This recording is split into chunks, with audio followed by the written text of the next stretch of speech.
In this week's episode, Lisa M. Ong, founder of Wishing Out Loud, and I will talk about sensory-friendly Santas, wheelchair-friendly homes through Airbnb, and more.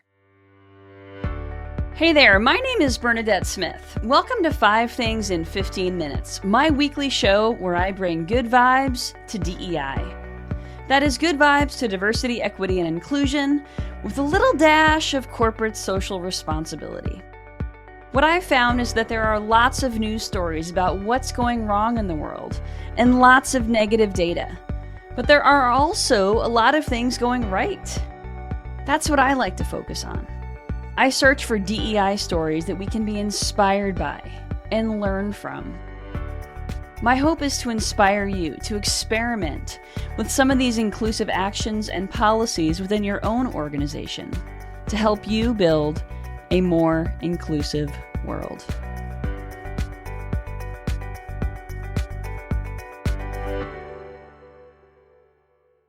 Lisa, let's get started. Will you please introduce yourself? Hi, everyone. Hi, Bernadette. I'm one of your biggest fans. I'm Lisa Ong. It's pronounced Ong, like song without the S. I'm president and founder of Wishing Out Loud. We do diversity, equity, inclusion, and belonging consulting, coaching, and speaking. And like you, I am so excited to connect with others who are bringing a positive light to DEI. I am so happy to have you here today. I've really enjoyed all of our conversations, and I really admire your background and how you bring that passion into your DEI work. And I think what's really interesting also is you're part of this organization called Ascend. Do you mind telling everyone a little bit about Ascend? Oh, thank you. Ascend Leadership is one of the largest Pan-Asian professional organizations in North America. And we're all about growing inclusive leaders at all levels for the AAPI community, everything from students all the way through retired executives serving on for-profit boards.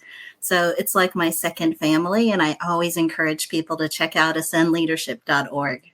Absolutely, because I think it's really important for there to be all sorts of incubators and programs to support folks from historically marginalized groups to help them develop their leadership potential and create more opportunities. I love what you do with that. Can you tell me some of the things that are inspiring you right now in your coaching and consulting work? What I'm finding inspiring is actually by your article about vulnerability and being first, right? So many of us know that it's important to see a role model, to be a role model. And for the longest time, I think Ascend helped me realize that rather than spending time trying to force myself to be something I'm not, it really helped me to embrace the authenticity of who I am. Right? We have limited energy, might as well channel it into who we are. And by being vulnerable and sharing that and sharing our struggles, it actually helps people realize they're not alone.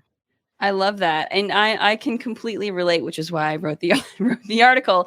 So in this week's 5 Things newsletter, folks who haven't read it yet, I wrote about going first and how vulnerability does require someone to go first, and how we've heard that vulnerability can create psychological safety, which can unleash innovation. There's so many rewards to vulnerability on teams, but somebody has to go first.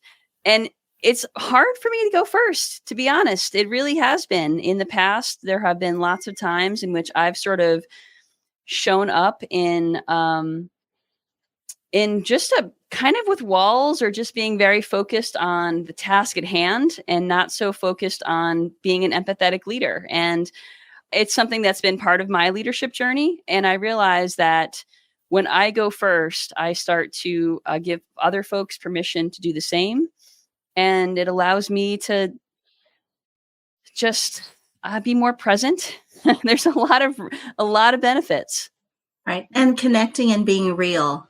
Yeah. I think the part of your story where you talked about showing up in a meeting in tears, I was raised that you always put on a mask, right? You always were professional in all situations and you never cry at work. And there's been several times in my career where I was presenting and talking about something I was really passionate about, and the tears just started flowing. And I immediately wanted to apologize. And someone said, no, you're human. That's what makes you real. And a really good meeting is when we laugh, we cry, we hug. And I was like, yes, right? You just breathe that sigh of relief that you're not having to channel that energy to be something you're not. I agree. And it's amazing that you were given permission, right? And I think that sometimes that's what we need. I also was raised not to talk about my feelings and not to ask for help. I was raised to be really independent, and I've definitely taken that into my career. So going first with vulnerability is a big challenge for me. But I also know that it's how I'm going to fulfill my potential and fulfill my purpose. Well, and that's why I named my company Wishing Out Loud. It's my registered coaching trademark approach, right? Be authentic and maybe not worried so much about being bossy or demanding, but strategically investing in those relationships and wishing out loud in multiple choice. I love it. I love it. Okay, so let's get to today's 5 things. So the first story comes from Airbnb, which has now made it easier for wheelchair users to find homes on the app. They have a new search feature, a filter called Adapted, and it allows users to see homes with step-free access and other features. And then beyond that, Airbnb actually works with a 3D scanning company to vet each property and ensure the accuracy of the listing. I love this story. I love it too, because when we go on vacation, we're a multi-generational vacation household. And as my parents get older, we worry about them falling, right? So being able to search the properties to make sure that it would be safe for them also resonates, right? Some people think, oh, it's only for individuals with disabilities, but it also is for multi-generational households as well. Yeah, that makes a lot of sense. And that's actually something I hadn't even considered. But yeah, absolutely. And that it just expands the market, right? It expands the potential. And I think that it can really help a lot of people explore the world and enjoy themselves. And I think it'll help potential homeowners who are thinking about becoming an Airbnb host to look at their properties with that inclusive lens for accessibility too. And then that becomes the downstream effect, right? The ripple effect of all this good work. Right. Even if I'm not an Airbnb host, is my home being accessible to others as I start to do post-COVID events at our house again? I love it. Yeah, absolutely. All right. The next story is about Santa. 500 plus malls across the US are going to offer sensory friendly Santa experiences this holiday season, which means that caregivers can make appointments to visit Santa, to take the child to Santa on off hours times in smaller groups with lower lighting and music and trained event staff. This warms my heart. I had not heard the story. I had heard a story about how some of the malls were also adding Santas who were multilingual to be able to connect with the children in their home languages. But this one really spoke to me. And when I thought of the children that I've had in my Sunday school classes who were very sensitive to loud music or loud noises and just the missed opportunities they would not be able to take advantage of without this special accommodation. Absolutely. I mean, taking a child to Santa at the mall can be a very overstimulating experience with the crowds and the music and just it's a lot. I mean, the long waits. Exactly. It is a lot. So this is really special. What I just think is amazing about this about these stories, Lisa, is I just find so many ways that people can be more equitable and inclusive and really there's just no end.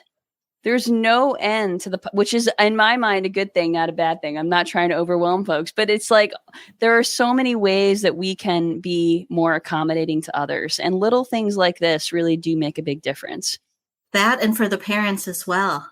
I thought, oh my goodness, this is not only helping the child, but helping the whole family. Exactly. All right. The next story is about how the World Health Organization has now rebranded the monkeypox virus as Mpox. So this is happening over the course of the year as monkeypox becomes phased out and Mpox is adopted more. Now, this virus has been around since the 70s. So it's a pretty big step to rebrand this. And they did it because the original name represents, quote, a racist and stigmatizing language. Yeah.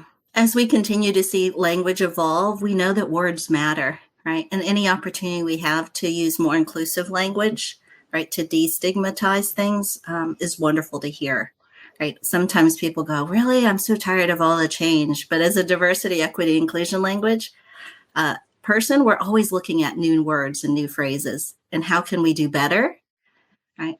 Absolutely. And if anything, it helps them when they're tweeting now because it's a shorter word. Right? Absolutely. So the original name actually played into racial stereotypes and slurs, and it was causing additional stigmatization. And we certainly saw this happen with the coronavirus as it was originally associated with Chinese folks by our former president here. So this really does have an impact on how people are treated, how people are seen, and actually violence. So I appreciate that this is something that was taken seriously.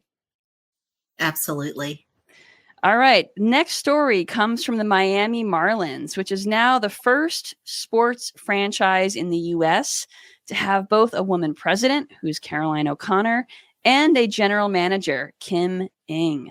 This is a really big deal because there's just not a lot of women in professional sports, men's sports. And when I agreed to do it today, I didn't know that that was the story you were going to pick. And I was telling you before we joined that I was so excited to see when Kimberly Ng was announced as the general manager, because there's also not a lot of Asian women in sports. So to hear about Caroline's appointment, I said, what a dynamic duo. I know, absolutely. But that I think that it's really important to kind of note that there's a risk here, because when a sports team isn't doing well, or when an organization or a company isn't doing well, and women are then in charge, where women have a history of doing well in times of crisis, right?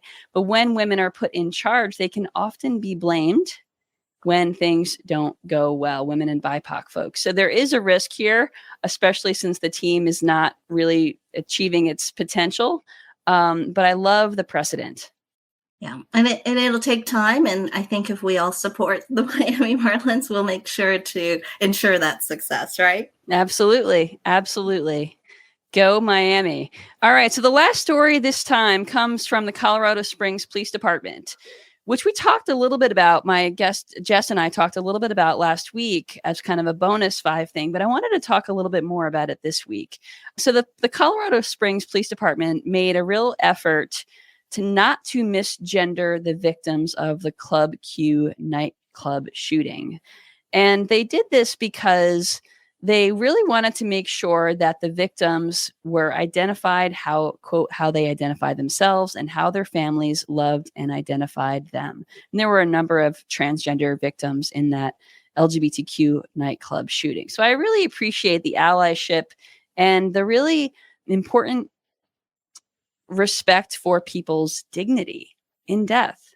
When I read that story, that was the first word that came to my mind as well, was respect, but also intention in terms of using their platform for good as an educational moment for other police departments to follow their example. Right? Like you said, it takes one to start and say, this is important and this is something that we can do to make a difference. Yeah, absolutely. So dead naming is a really big problem when victims of violence are transgender. So dead naming refers to the use of the transgender person's name at birth, which might not be how they currently identify.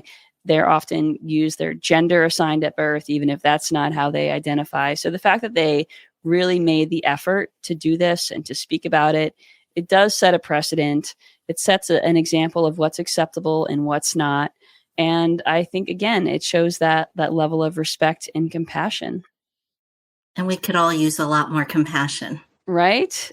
Exactly. There's a lot of, Lisa, we were talking about this too. It's very easy to find stories about what's going wrong. It's hard to sometimes find these 5 things because the news likes to focus on the negative. And so I really love this part of my job because it keeps me fresh and it keeps me going because this work isn't easy.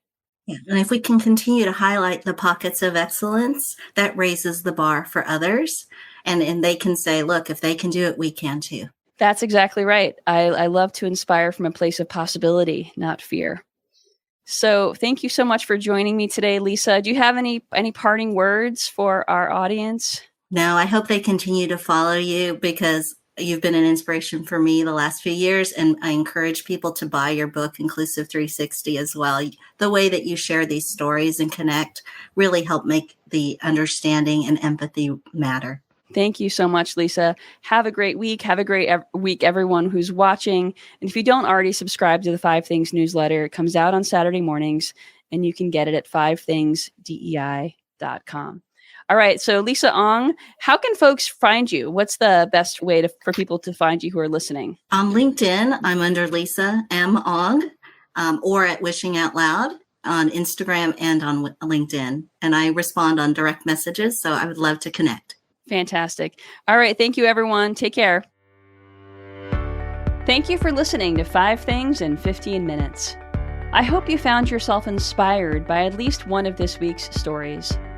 If you did, would you mind sharing it with a colleague and leaving us a review on your favorite podcasting platform? And if you don't already get my 5 Things newsletter, join at 5thingsdei.com. I'm Bernadette Smith, and I'll see you next week right here for 5 Things in 15 Minutes, bringing good vibes to DEI.